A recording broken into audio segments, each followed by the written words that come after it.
Hey YouTube, so final part of my healthy living weight loss advice.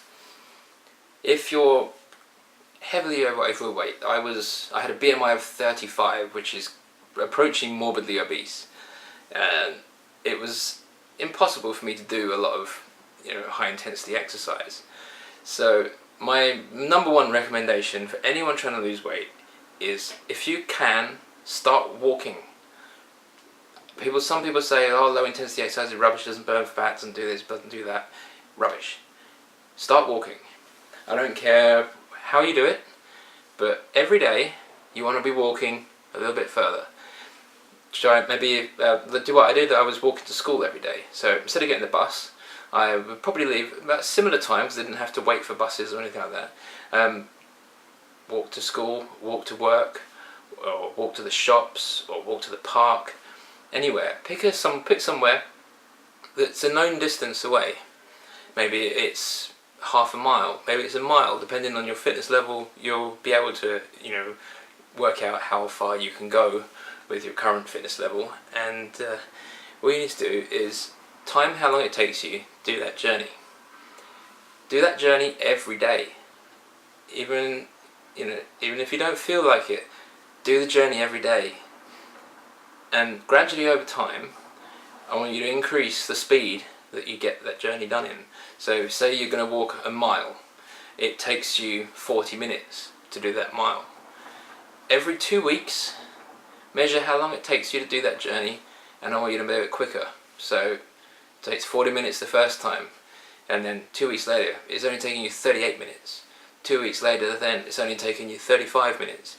Keep increasing your speed. You've got to keep pushing your body to more than what it was doing before. The more weight you lose, the easier it's going to get. So then you need to maybe do a longer distance or a longer time.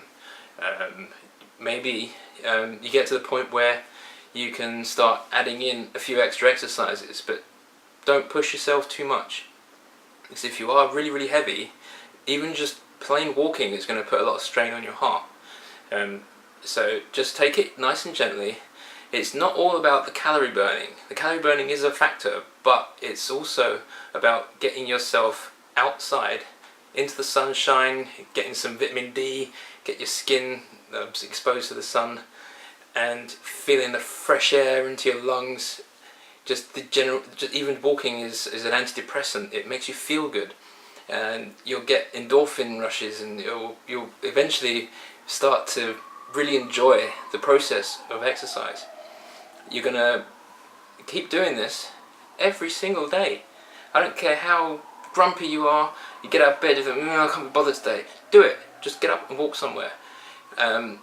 If you work somewhere and you have to get public transport to get to work, here's a tip: get off one stop earlier and walk that last distance. Maybe a mile, it may be a bit more, maybe a bit less, and then gradually keep taking off more stops. That's one way of doing it. If you don't work, you've got absolutely no excuse, because you don't have anything else to do with your day. So you've got no excuse but to get out there and do some exercise.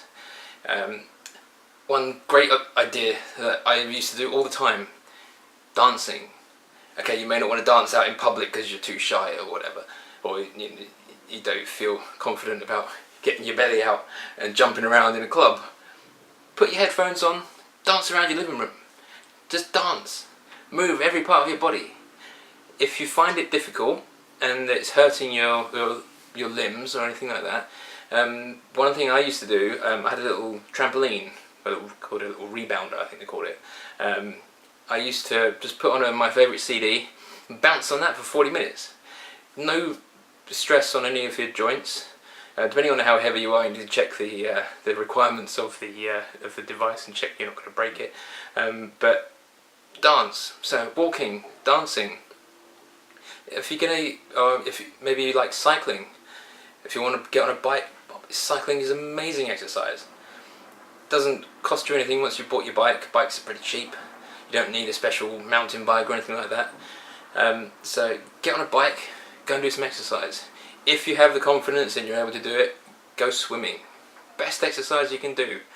But you may feel self-conscious about going to a swimming pool if you're heavily overweight, and maybe that's something you can save for when you've lost a bit of weight and you're feeling better about yourself.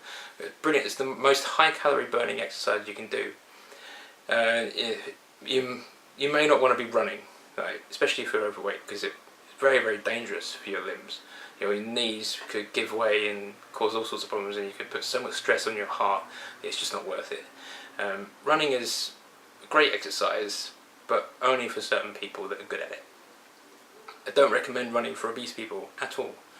High intensity interval training, don't do it. Not yet. Wait until you're healthier. I've seen some personal trainers, skinny little personal trainers that have never been fat, trying to get fat people to do high intensity interval training, and it's dangerous. I would never put someone through that. One, because it's too difficult for them and they lose motivation. You've got to do something that you're capable of doing. Walking is the best way of doing it. I don't care if you have to walk with a Zimmer frame or walk with walking sticks, just walk somewhere. The more you do it, the stronger you'll get. Maybe you want to try something like yoga as well to increase flexibility and strength of joints. And eventually you're going to get to the point where you can join a gym. If you don't want to join a gym because you can't afford to join a gym, then you can do everything at home. You don't need to go to an expensive gym. You can get some rubber bands, resistance bands, absolutely brilliant. That you can have all kinds of resistance levels up to 80 pounds or something like that. So you can do everything with those at home. So you need to start building some muscles. Muscles burn fat. The more muscles you have, the more fat you burn just by sleeping. So once you get to the point where you're feeling fit enough, then start resistance training, even if it's just a little bit of training at home. If people want, I can show you some different exercises that I used to do and I recommend for obese people. So leave a comment below. If you want some more videos for me talking about different training programs, then let me know, and I can hopefully tailor some stuff for you. But top tips: start walking, dance around your living room, drink loads of water, stop drinking alcohol, and do all the nutrition things I said in the first video, and I guarantee you will lose some weight. Probably all of it. If you're strict with yourself, you've got to respect your body. If you're going to put rubbish in your body, you're going to get rubbish out. You are what you eat. Eat healthily, eat proper food, real food, and you're going to be slim, you're going to be healthy, you're going to stop going to the doctor, you're going to be happier. Good food is antidepressant. I'm going to talk about depression in future videos. So yeah, hopefully these tips will help anyone who's needing to lose a bit of weight and wants a bit of help. Watch my videos, watch them again, and take it from someone who's been there and done it and survived, and now is a muscle boy. Yeah. I've still got a long way to go. I'm in the middle of a major diet and fitness change in my life. So I'm going to make another video about my transformation from now and 3 months time. So if you want to see that video, hit subscribe, and I will let you know when it's here. So thanks for watching. I hope you enjoyed it. I hope you find it helpful, and I'll see you next time. Bye.